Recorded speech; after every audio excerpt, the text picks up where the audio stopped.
এক সময় এক সবুজ জঙ্গলের পাশে একটি ছোট্ট নদী ছিল। সেই নদীর ধারে থাকত এক গরিব কাঠুরে। তার নাম ছিল রহিম।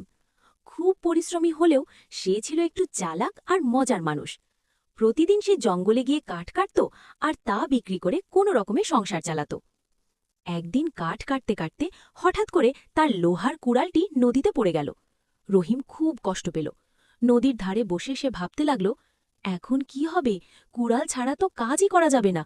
হঠাৎ নদীর পানি চকচক করে উঠল, আর সেখান থেকে বেরিয়ে এলো এক সুন্দর জলপরী। তার হাতে ছিল একটি সোনার কুড়াল।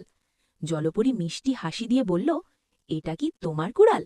রহিম চোখ বড় বড় করে একটু ভেবে বলল, না, এটা আমার না। জলপরী আবার ডুব দিল। এবার উঠে এলো রূপার কুড়াল নিয়ে। এটা কি তোমার? জিজ্ঞেস করল সে। রহিম মাথা নেড়ে বলল, না, এটাও আমার নয়। তৃতীয়বার জলপরী উঠে এলো লোহার কুড়াল নিয়ে। রহিম খুশিতে চেঁচিয়ে উঠল, হ্যাঁ, এটাই আমার কুড়াল। রহিমের সততায় জলপরী খুব খুশি হল। সে বলল, তুমি গরিব হলেও সত্য বলেছ। পুরস্কার হিসাবে এই 3টি কুড়ালই তোমাকে দিলাম। বন্ধুরা, তোমরা পুরস্কার হিসাবে একটা লাইক দিয়ে সাবস্ক্রাইব করে দাও।